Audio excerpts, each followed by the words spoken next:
Buenas noches, hermanos y hermanas, amigos y amigas. Aquí un día más desde la parroquia de la Ascensión en la Iglesia Española Reformada Episcopal, Comunión Anglicana, para dar comienzo a nuestro oficio vespertino en esta noche en la que vamos a continuar con la celebración de la Semana Unida de Oración, de oración de unidad por los cristianos, que se está realizando en diferentes iglesias por todo el mundo. Vamos a continuar con nuestro oficio, pero siempre nos gusta añadir algún dato acerca del tema de la pandemia, y vemos que estamos ahora mismo en días críticos donde ha subido de una manera considerable los contagios, las muertes, el ingreso en las UCI. Vemos que a nivel mundial en la mayoría de los países están luchando ahora de una manera crítica.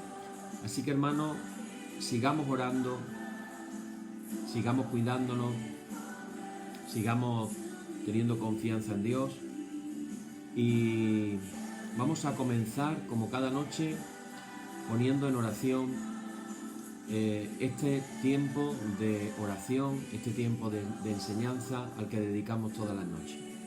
Así, hermanos, comenzamos nuestra oración en esta noche. Padre, te agradecemos por la nueva oportunidad que nos das de podernos congregarnos en torno a tu presencia. Queremos, Señor, poner y disponer nuestra mente, nuestra alma, nuestro espíritu, nuestro corazón, nuestra atención completamente en ti. Que tú seas, Señor, el centro de esta reunión. Que tú seas glorificado en todo y que pueda agradarte lo que vamos a hacer ahora. Te lo pedimos en el nombre de Jesús. Amén.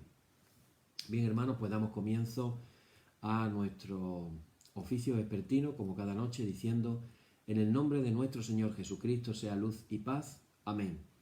Desde el nacimiento del sol hasta donde se pone, sea alabado el nombre del Señor.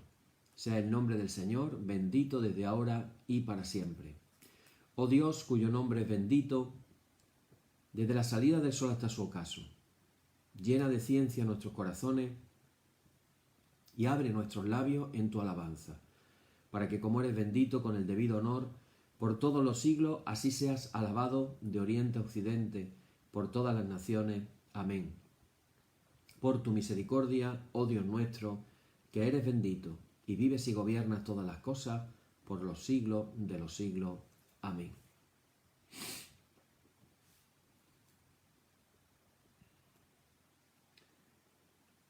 En paz oremos al Señor. Señor, tú eres el viñador que nos cuida con amor. Tú nos llamas a ver la belleza que hay en cada sarmiento unido a la vid, y la belleza de cada persona, pero a menudo nosotros, Señor, tememos la diferencia, nos centramos en nosotros mismos, se desvanece nuestra confianza en ti y la enemistad aumenta entre nosotros. Ven, Señor, y dirige de nuevo nuestros corazones hacia ti. Concédenos vivir de tu perdón, para que podamos caminar unidos, alabando tu nombre. Amén. Decimos ahora la letanía de alabanza, que dice: tú que nos has llamado para alabarte en esta tierra, gloria a ti. Te alabamos en medio de este mundo y junto con todos los pueblos de la tierra, en medio de la creación y junto con todas las criaturas. Tú que nos has llamado para alabarte en esta tierra, gloria a ti. Te alabamos desde el sufrimiento y las lágrimas. Te alabamos desde nuestras esperanzas y éxitos. Tú que nos has llamado para alabarte en esta tierra, gloria a ti. Te alabamos desde nuestros lugares de conflicto y malentendidos. Te alabamos desde nuestros lugares de encuentro y reconciliación. Tú que nos has llamado para alabarte desde esta tierra, gloria a ti. Te alabamos desde nuestras desavenencias y divisiones. Te alabamos desde la vida y la muerte y desde el nacimiento de un cielo y una tierra nueva. Tú que nos has llamado para alabarte de esta tierra, gloria a ti. Oíd el resumen que nuestro Divino Maestro ha hecho de los mandamientos de Dios. Amarás al Señor tu Dios con todo tu corazón, con toda tu alma y con toda tu mente. Este es el primero y el grande mandamiento, y el segundo es semejante a este: amarás a tu prójimo como a ti mismo. De estos dos mandamientos pende toda la ley y los profetas, y a nosotros, discípulos suyos, nos ha dado Jesús un mandamiento nuevo, diciendo: Este es mi mandamiento, que os améis los unos a los otros, como yo os he amado. En esto conocerán todos que sois mis discípulos, si tuvierais amor los unos con los otros. Oremos, hermanos.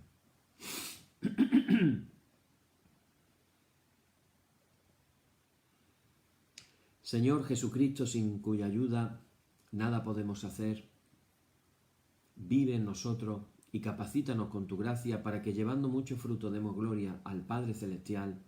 Amén. Hermanos muy amados, reconociendo ahora con sinceridad cuán lejos estamos de haber cumplido fielmente la voluntad del Señor, humillémonos en su presencia y con un corazón contrito confesemos todas nuestras faltas y transgresiones, seguros de que Él oirá nuestra súplica.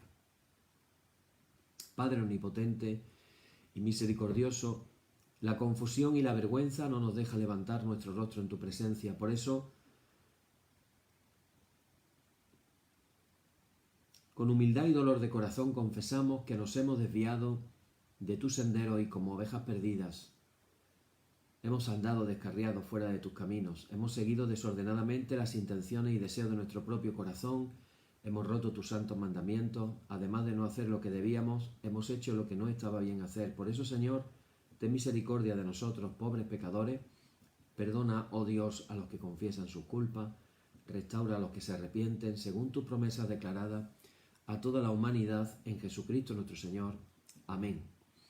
Y el Señor Jesucristo, que tiene la potestad de perdonar pecados sobre la tierra y que no desecha al pecador que a él acude para salud, oiga vuestros ruegos, perdone todos vuestros pecados y os conceda su Santo Espíritu, para que vuestra vida sea de aquí adelante pura y santa, hasta que seáis recibidos en el goce de su eterna gloria, en las mansiones del Padre Celestial. Amén. Señor, abre nuestros labios y nuestra boca anunciará tu alabanza. Vamos a hacer lectura de un salmo en esta noche. Ayer leíamos el Salmo 103, un salmo precioso, maravilloso. Vamos a leer en esta noche el Salmo número 51, que dice así. Dice: Ten piedad de mí, oh Dios, conforme a tu misericordia, conforme a la multitud de tus piedades, borra mis rebeliones. Lávame más y más de mi maldad y límpiame de mi pecado. Porque yo reconozco mis rebeliones y mi pecado está siempre delante de mí. Contra ti solo he pecado y he hecho lo malo delante de tus ojos, para que seas reconocido justo en tu palabra y tenido por puro en tu juicio.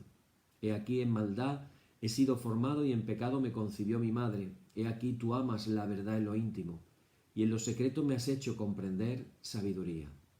Purifícame con hisopo y seré limpio, lávame y seré más blanco que la nieve. Hazme oír gozo y alegría, y se recrearán los huesos que has abatido. Esconde tu rostro de mis pecados y borra todas mis maldades. Crea en mí, oh Dios, un corazón limpio y renueva un espíritu recto dentro de mí. No me eches de delante de ti y no quites de mí tu Santo Espíritu. Vuélveme el gozo de tu salvación y espíritu noble me sustente. Entonces enseñaré a los transgresores tus caminos y los pecadores se convertirán a ti. Líbrame de homicidios, oh Dios, Dios de mi salvación.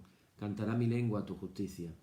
Señor, abre mis labios y publicará mi boca tu alabanza, porque no quieres sacrificio, que yo lo daría, no quieres holocausto. Los sacrificios de Dios son el espíritu quebrantado, al corazón contrito y humillado no despreciarás tú, oh Dios. Haz bien con tu benevolencia a Sión, edifica los muros de Jerusalén. Entonces te agradarán los sacrificios de justicia, el holocausto u ofrenda del todo quemada. Entonces ofrecerán becerros sobre tu altar. Gloria y honor al Padre y al Hijo y al Espíritu Santo, por los siglos de los siglos. Amén. Damos comienzo, hermanos, a nuestro estudio en esta noche. Solamente recordaros que estamos celebrando esta semana de oración, de unidad para todos los cristianos, por todos los cristianos, y que tengamos en nuestras oraciones, podamos tener estas oraciones por todas las iglesias. Ahora después, en un momentito, vamos a hacer unas oraciones especiales y nos vamos a acordar de varias iglesias. Hay una oración muy bonita que dice: Padre misericordioso, reúne a tus hijos dispersos por todo el mundo. Que se cumpla esa palabra y que nuestro Padre misericordioso, nuestro Padre bueno, pueda reunir a todos sus hijos que estamos dispersos por todo el mundo.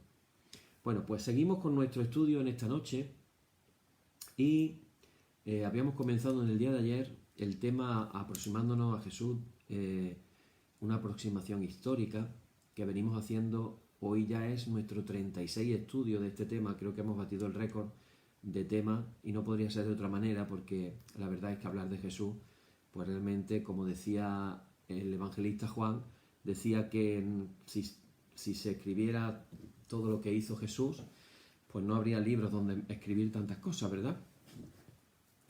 Es el personaje del que más se ha escrito en toda la historia de la humanidad. Hay millones de libros escritos acerca de Jesús, así que la información que tenemos pues realmente es tremenda. Estamos en el tema de Jesús como el mártir del reino de Dios. Y ayer hablábamos acerca de la influencia del templo. Hace unos días hablábamos cómo cuando Jesús se enfrentó al sistema que simbolizaba el templo y que en cierta manera le pasaba la mano al Imperio Romano, ahora vamos a seguir hablando un poquito de eso, es cuando de verdad empiezan a perseguir ya seriamente y la vida de Jesús iba a durar realmente unas horas después de aquello.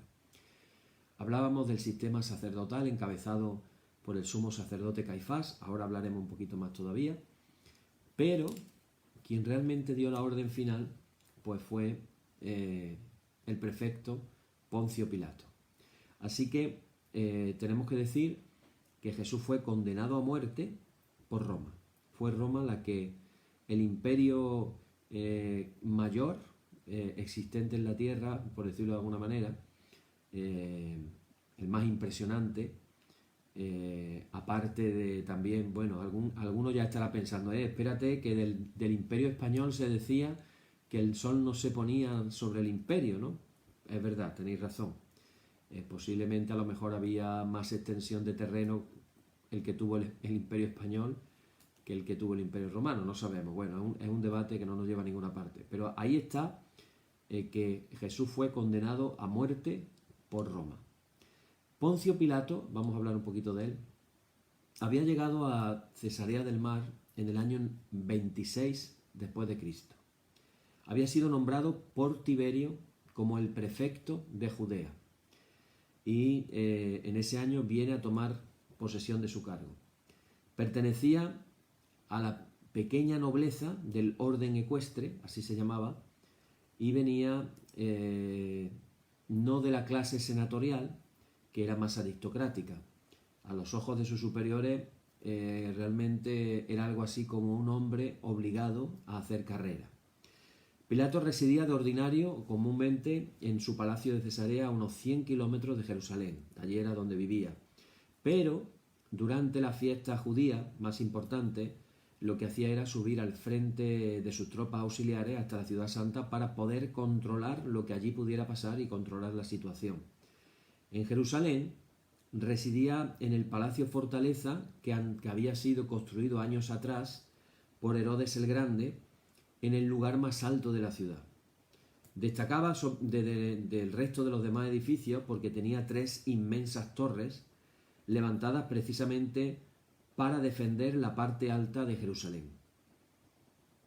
Flavio Josefo dice que el palacio era indescriptible, así lo define, en cuanto a lujo y a extravagancia. Aquí se encuentra una mañana de abril del año 30, un reo que viene maniatado, indefenso, al que llaman Jesús de Nazaret, y el representante del más poderoso sistema imperial que ha conocido la historia. No es fácil hacerse una idea clara de la personalidad de Pilato. Si escuchamos a Filón de Alejandría, que era contemporáneo de Jesús, nos muestra a Pilato como un personaje conocido fijaros lo que dice, por sus sobornos, injurias, robos, atropellos, daños injustificados, continuas ejecuciones sin juicio y una crueldad incesante y muy lamentable. Así lo describe Flavio Josefo. Pero si atendemos a otras informaciones, Pilato probablemente no fue ni más ni menos cruel que otros gobernadores romanos. Todos habrían usado y abusaban de su poder para ejecutar impunemente a quienes consideraban peligrosos para el orden público. Recordad que en aquella época la vida humana no tenía ningún valor. Es cierto que a día de hoy en muchos países, tristemente, la vida humana sigue sin tener demasiado valor. Por eso tenemos ahí a esta fundación Amnistía Internacional tratando de sacar a la luz en algunos lugares pues tratos dados a las personas no adecuados. Por Flavio Josefo conocemos algunos incidentes provocados por Pilato en los que se manifiesta evidentemente una falta de tacto, un desconocimiento de la sensibilidad religiosa del pueblo judío. No conocía la religión del pueblo judío, no tenía sensibilidad para ello, así como también una capacidad de utilizar métodos brutales para controlar a las masas. Sin embargo, esa actitud no es siempre la misma, de ahí un poco el desconcierto. El primer episodio grave ocurrido a través de Pilato en su prefectura fue al comienzo en realidad, cuando de pronto una gran muchedumbre que se había irritado porque había introducido de noche en Jerusalén estandartes militares con el busto del emperador, se trasladó hasta Cesarea, rodeó su residencia y resistieron allí 5 días y 5 noches exigiéndole a Pilato la retirada de esos emblemas en Jerusalén. Recordar que al emperador romano se le consideraba un dios, entonces estaba introduciendo el estandarte de un dios romano en la ciudad santa de Jerusalén. Tiene cierta lógica la reacción que tuvieron aquellos creyentes judíos. Pilato lo que hizo fue convocarlos en el gran estadio. Una vez que los tenía allí, los rodeó por sorpresa con sus soldados e inmediatamente les amenazó que los iba a degollar a todos si no desistían de su promesa. La promesa era de estar allí protestando hasta que Pilato no quitara los estandartes del emperador romano. Cuando los soldados desenvainan su espada, aquellos judíos se pusieron de rodillas y ofrecieron sus cuellos desnudos, dispuestos a perder la vida antes que permitir la transgresión de la ley. Cuando Pilato ve aquello, con ese desconocimiento que tenía, como digo, de la religión judía, se quedó completamente desconcertado y lo que hizo fue, aquel comportamiento de aquella gente pacífica, coherente, disciplinada, lo dejó completamente desarmado. Entonces consideró más prudente el ceder a sus demandas y retirar los estandartes. Porque se quedó, que no supo cómo reaccionar. Podía haber reaccionado justamente al contrario, haber dicho sencillamente darle una orden a los soldados y los soldados pues se habrían puesto a cortar cabezas sobre la marcha. Eso es así. Ahora bien, ese comportamiento podemos analizar lo que él consideró más prudente, el ceder a sus demandas, retirar los estandartes, por lo cual parecería que en realidad no sería un déspota sin entrañas como algunos hacen ver, o sea que él sabía ceder también. Incluso podría darse la sensación de que se mostraba débil ante la presión. Ahora bien, esta situación, esta anécdota arroja alguna luz sobre la actuación de Pilato, que dicen los evangelios, cede ante la coacción de las autoridades judías y de la multitud para terminar condenando a Jesús. Sin embargo, años más tarde, Pilato actuaría de una manera diferente. Había decidido construir un acueducto de unos 50 kilómetros para traer agua desde la zona de Belén hasta Jerusalén.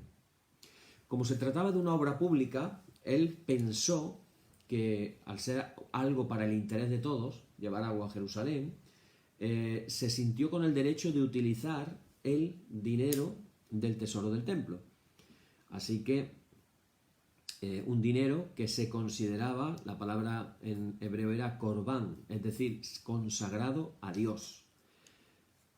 Aprovechando una de sus visitas a Jerusalén, una muchedumbre rodeó su palacio y comenzó a gritar contra él, porque había entrado y había cogido el dinero del templo.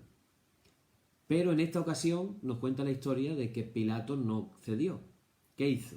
Introdujo entre la gente a soldados vestidos de paisano con el orden de no utilizar la espada, pero sí golpear con palos a los manifestantes.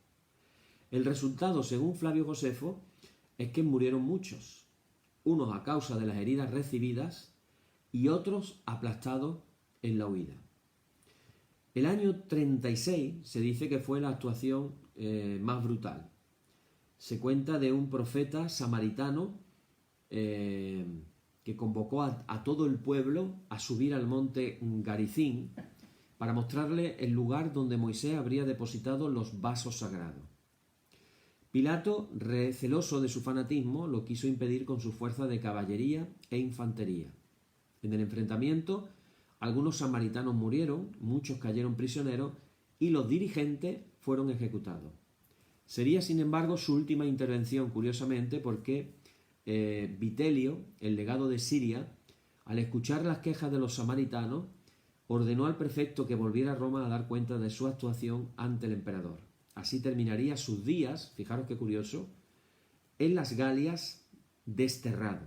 Así terminó sus días Pilato, desterrado.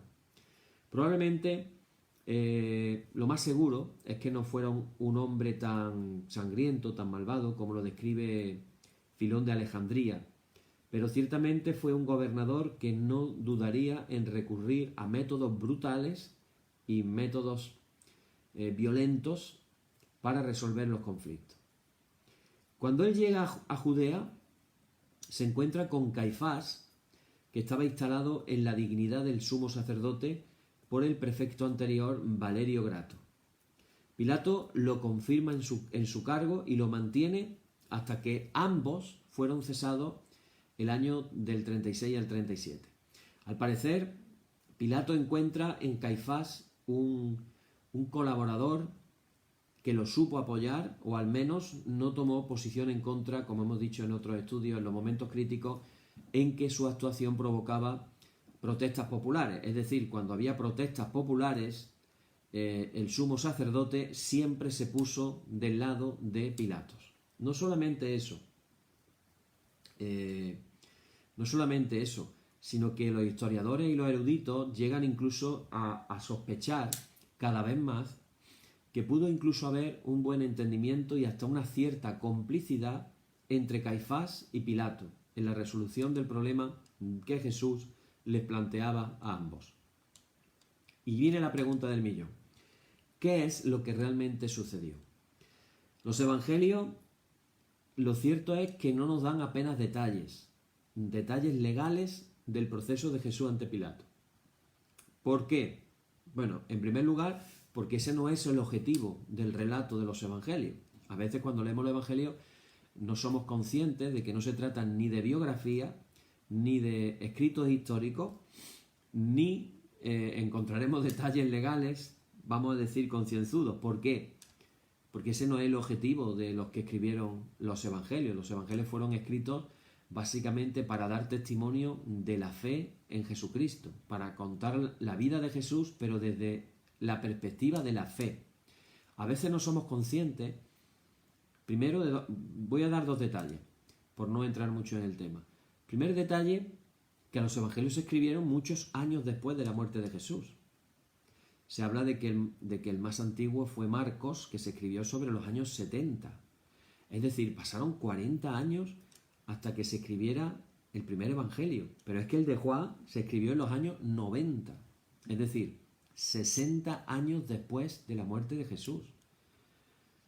Pues son muchos años donde no tenían ni cámaras para filmar las imágenes, ni tenían grabadoras donde poder haber grabado los mensajes de Jesús. Jesús no dejó ningún escrito hecho por él, así que todo se transmitió y se mantuvo vivo por la tradición oral. Ese es uno de los detalles es uno de los detalles que tenemos que tener en cuenta. Eso es importante y a veces no somos conscientes de ello. Otro detalle muy importante es que los evangelios cuentan la historia sabiendo ya cuál es el final.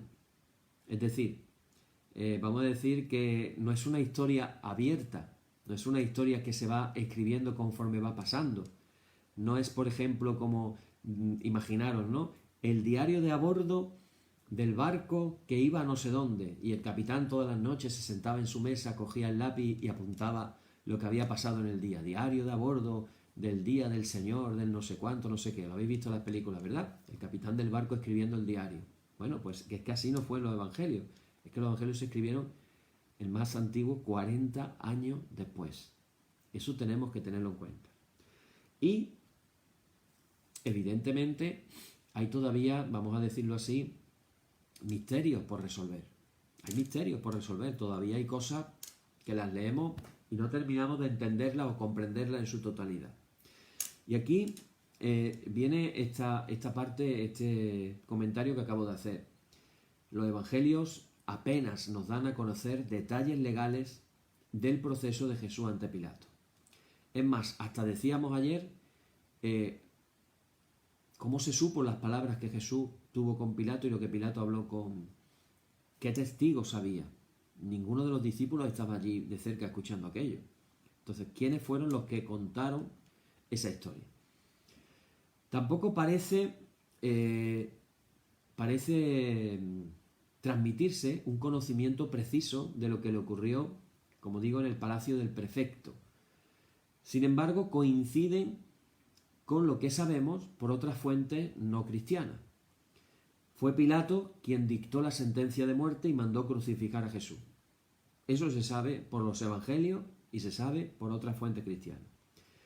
Pero lo hizo en buena parte por la instigación de las autoridades del templo y de miembros de poderosas familias de la capital, como decíamos ayer. Este es el dato histórico más cierto. Jesús es ejecutado por soldados a las órdenes de Pilato, pero en el origen de esta ejecución se encuentra el sumo sacerdote Caifás, asistidos por miembros de la aristocracia sacerdotal de Jerusalén. Por cierto, hay un dato curioso que es bueno recordarlo.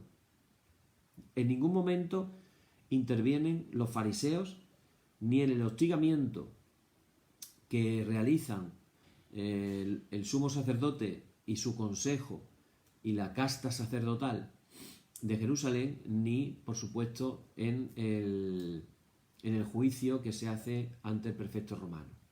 Casualmente, el único grupo que sobrevivirá después de la destrucción del templo, la única secta judía que sobrevivirá será precisamente la secta farisea, que ha llegado hasta nuestros días a través de la tradición rabínica.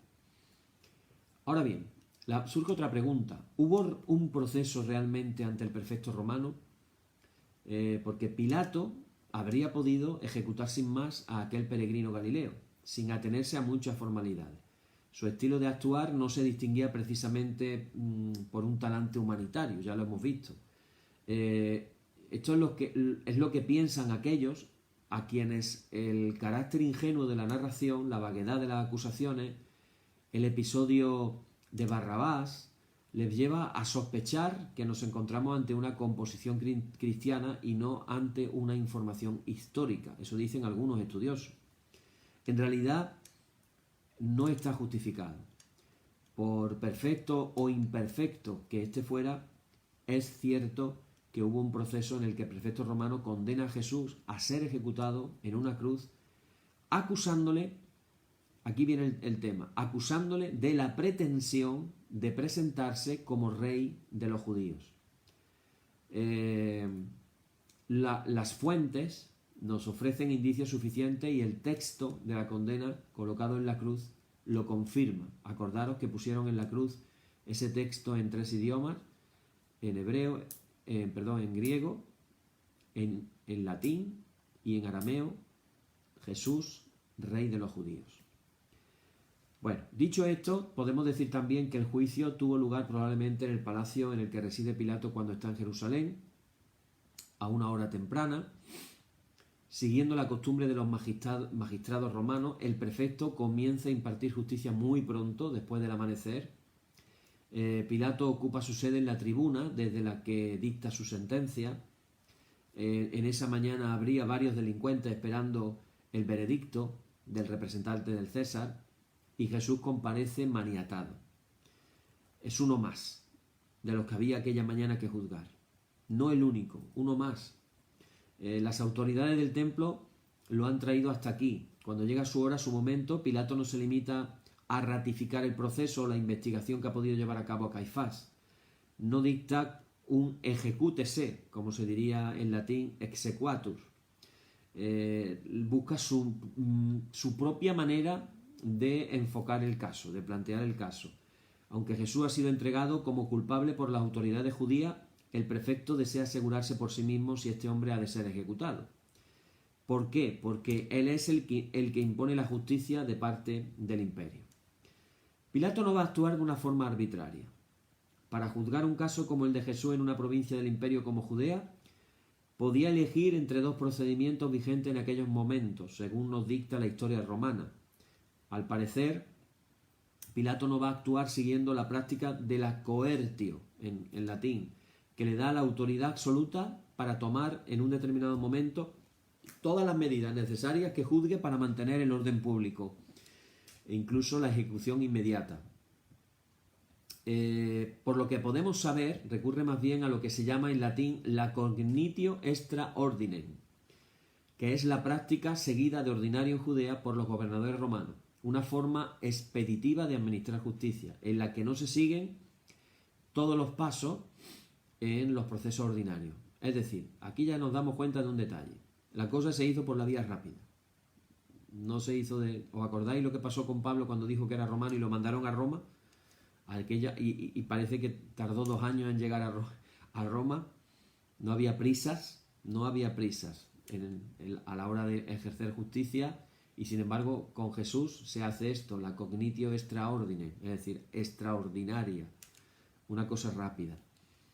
Escucha Pilato a los delatores, da la palabra al acusado, y prescindiendo de más pruebas y pesquisas, centra la cuestión en lo que realmente tiene más interés para él, que no era otra cosa que el posible peligro de agitación o insurrección que puede representar este hombre. Esta es la pregunta que se repite en todos los evangelios. Por algo será. ¿Eres tú el rey de los judíos? Y es cierto que Jesús trata de erigirse como rey de esta provincia romana. Eso era lo que Jesús quería, esa era su intención, convertirse en un rey de la provincia romana, de Judea. Y claro, esta cuestión es nueva, no se había planteado con ese contenido político ante las autoridades del templo. En el templo no se hablaba nada de eso. Así que vemos que desde la perspectiva del imperio sí es la pregunta decisiva. Para Pilato, la intervención de Jesús en el templo y las discusiones que pudiera haber de su condición de verdadero o falso profeta son en el principio una cuestión interna de los judíos. Como prefecto del imperio, él estará más atento a las repercusiones políticas que pueda tener el caso. De hecho, este tipo de profetas que despiertan extrañas expectativas entre la gente pueden ser a la larga peligrosos, ya lo han comprobado en otras ocasiones. De hecho, acabo de comentar el ejemplo de lo que pasó con ese supuesto profeta en Samaria, en el año 36.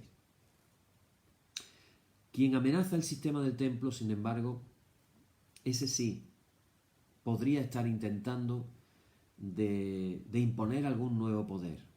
Las palabras de Jesús contra el templo y sus recientes gestos de amenaza pueden socavar el poder sacerdotal, que era fiel en esos momentos a Roma y que eran la pieza clave del mantenimiento del orden político y público en Jerusalén. La pregunta del prefecto significa, en realidad, si lo pensamos, un desplazamiento de la acusación. Es decir, si la inculpación se confirma, Jesús está perdido. Porque el título rey de los judíos, eso sí que era peligroso. Habían sido, fijaros, los sacerdotes asmoneos después de la rebelión de los macabeos en el año 143 al 63 a.C., los primeros en atribuirse ese título, rey de los judíos, después de haberse independizado. Lo cual nos habla de qué va la cosa. Más tarde, incluso Herodes el Grande, quien reinó desde el año 37 al año 4 a.C., quien fue llamado rey de los judíos, porque así lo nombró el Senado romano. El Senado romano nombró a Herodes rey de los judíos.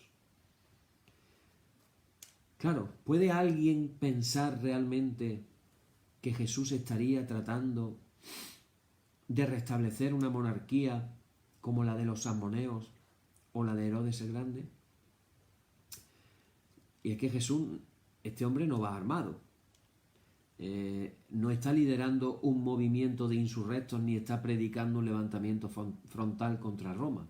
Sin embargo, esas maneras de afirmar el tema de el imperio de Dios, la Basilea de Dios, el reino de Dios, esa crítica a los poderosos, esa firme defensa de los oprimidos, de los humillados del imperio, esa insistencia en un cambio radical de la situación.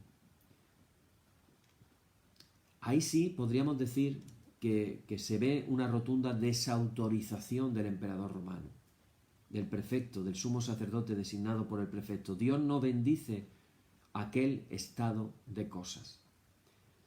Así que, desde ese punto de vista, hermanos y hermanas, Jesús realmente no fue inofensivo.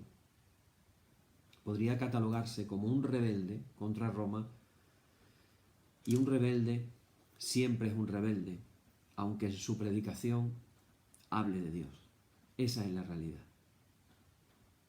¿Cuántos cristianos, hablando de Jesús como el mártir de Dios, cuántos cristianos después de Jesús han sufrido martirio por causa del reino de Dios? Los primeros 3 siglos, los cristianos sufrieron martirio, porque desde el poder se les veía como peligrosos. Les llamaban ateos, porque no creían en los dioses, solo creían en su Dios. Y así que los cristianos eran ateos. Llegaron a decir que si eran caníbales, porque decían que comían el pan y la sangre de Jesús,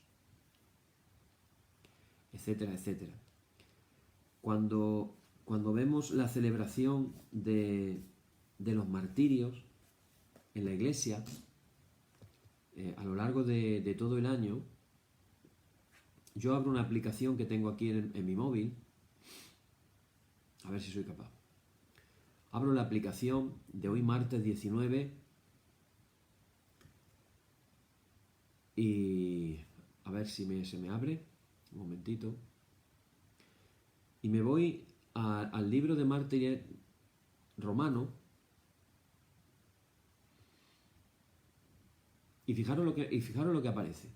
Una lista de mártires que murieron este día, el 19 de enero. En el año 259, San Fructuoso, obispo, y sus diáconos santos Augurio y Eulogio, mártires todos, en Tarragona, ciudad de la Hispania Citerior, en tiempo de los emperadores Valeriano y Galieno. Después de haber confesado su fe en presencia del procurador Emiliano, fueron llevados al anfiteatro y allí en presencia de los fieles y con voz clara el obispo oró por la paz de la iglesia y consumaron los 3 su martirio en medio del fuego puestos de rodillas y en oración. Año 259. En el año 250 le tocaría a San Fabián sufrir el martirio en la persecución bajo el emperador Decio. En el siglo IV, San Sebastián, oriundo de Milán, se dirigió a Roma en tiempo de crueles persecuciones y sufrió allí el martirio. en el siglo IV, en Antinoe, en la región de Tebaida, en Egipto, San Ascla, mártir, que llevado ante el gobernador no temió sus amenazas, dado que le causaba mucha mayor preocupación renegar de Cristo, y después de ser sometido a varios tormentos, fue arrojado al río. Hermanos, la lectura puede llevar en el día de hoy hasta 13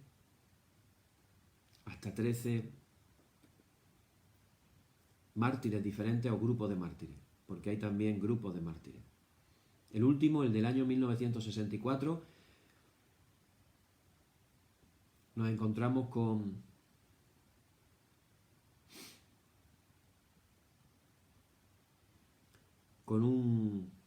un santo llegado de Nigeria que también sufrió el martirio, lo que llamaban ellos la muerte santa.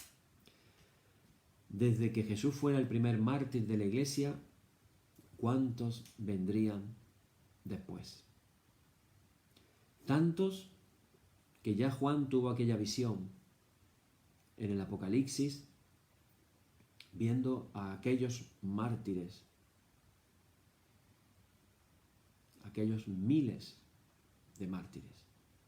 Así que, hermanos y hermanas, aquí nos encontramos con que, como acabo de decir, un rebelde siempre es un rebelde. Y todo cristiano es muy probable que, si de verdad defiende su fe y cree en su fe, chocará con los imperios del mundo, los cuales no están basados en la voluntad de Dios, sino todo lo contrario, gobernados por el príncipe de las tinieblas. En el caso de los tiempos de Jesús, lo que más les preocupaba a los gobernantes era siempre las reacciones imprevisibles de las muchedumbres, igualmente a Pilato. Pilato va a considerar a Jesús lo suficientemente peligroso como para hacerlo desaparecer. Bastaría ejecutarlo a él. No consideran, como dijimos ayer, a sus seguidores como la parte de un grupo de insurrectos. Pero, eso sí, van a hacer una ejecución de tal magnitud que pueda servir de escarmiento para quienes sueñan en desafiar al imperio. Era la ocasión perfecta también, con gente venida de todos los lugares, podrían contemplar la crucifixión pública de Jesús. Los expertos discuten si la sentencia se basa en el delito, se llama así en latín, de perduelio, es decir, sedición o ataque grave contra Roma, o más bien el de crimen laesae maniestatis populi Romani, es decir, daño al prestigio del pueblo romano y de sus mandatarios. No llegan a un acuerdo, pero poco importa, lo cierto y verdad es que Jesús es ejecutado por peligroso. Me recuerda a un mártir de nuestro siglo y a otros sacerdotes, al monseñor Romero, en El Salvador, que resultó peligroso y mandaron a los paramilitares en el momento de estar diciendo la Eucaristía, y allí cogieron sus rifles y dispararon a bocajarro hasta matar a él y a otros más. Ahora están haciendo el juicio contra estas personas. Jesús fue ejecutado, repito, por peligroso. Su crucifixión no fue, pues, un lamentable error ni el resultado de un cúmulo desgraciado de circunstancias. El profeta del reino de Dios es ejecutado por el representante del Imperio Romano por instigación e iniciativa de la aristocracia local del templo. Así que tenemos que la razón de fondo está clara. Jesús se había convertido en un estorbo para todos ellos. Esa pena de muerte, para terminar esta parte, está firmada por todos aquellos que por razones diversas se han resistido a su llamada a entrar en el reino de Dios. Esa pena de muerte, repito la frase, está firmada por todos aquellos que por razones diversas se han resistido a su llamada a entrar en el reino de Dios. Mañana vamos a continuar hablando de este tema y hablaremos y veremos más, nos centraremos más en la ejecución propiamente dicha, el horror de la crucifixión. Así que mañana va a ser un día interesante para meditar. No vamos a entrar demasiado en el punto teológico, pero es importante que sepamos que la cruz de Cristo debe de ser para nuestras vidas trascendental. Jesús murió en la cruz por nuestros pecados. Y fueron muchas cosas las que pasaron desde el punto de vista espiritual en la cruz del Calvario. Jesús venció la muerte, Jesús venció al diablo y la sangre de Jesús nos limpia de todo pecado, y por su sacrificio es que nosotros podemos tener ese libre acceso a la presencia de Dios. Ese velo del templo que se rasgó y nos abrió un camino nuevo y que nos hace entrar confiadamente al trono de la gracia de nuestro Señor. Recordar que después de Jesús vinieron muchos otros mártires. Él fue el primero, el mártir del reino de Dios. Amén. Y seguimos con nuestra liturgia en esta noche. Vamos a hacer una intercesión. Recordar que estamos unidos en este oficio vespertino a la oración por la unidad de los cristianos, que se está celebrando en todo el mundo de diferentes iglesias. Y vamos a hacer ahora una intercesión que tiene como respuesta del pueblo el Señor, ten piedad. Se hace una oración, una petición, y después decimos, Señor, ten piedad, por si queréis uniros en vuestras casas. Dice así la intercesión en esta noche. Dice, Espíritu Santo, tú creas y recreas a la Iglesia sobre la faz de la tierra. Ven y susurra en nuestros corazones la plegaria que Jesús dirigió al Padre en la víspera de su pasión. Que todos sean uno, para que el mundo crea. Señor, ten piedad. Señor Jesús, príncipe de paz, enciende el fuego de tu amor en nosotros para que cesen en la Iglesia la desconfianza, el desprecio y los malentendidos. Haz que caigan los muros que nos separan. Señor, ten piedad. Espíritu Santo, consuelo de todos, abre nuestros corazones al perdón y a la reconciliación y tráenos de regreso de nuestros caminos extraviados. Señor, ten piedad. Señor Jesús, manso y humilde de corazón, danos pobreza de espíritu para que nos dejemos sorprender por lo inesperado de tu gracia. Señor, ten piedad. Espíritu Santo, que nunca abandonas a los hombres, mujeres y niños y que son perseguidos por ser fieles al Evangelio, dale fuerza y valor y sostén a quienes les ayudan. Señor, ten piedad. Hermanos y hermanas, el Señor nos llama a vivir unidos. Nos da su paz y nos invita a compartirla. Que la paz del Señor esté con todos nosotros, esté con todos vosotros. Y si queréis podéis aprovechar este momento y daros la paz. Los que estéis escuchando, por ejemplo, los que sois esposos o esposas, podéis daros la paz en este momento de la noche. Que la paz del Señor esté con todos vosotros.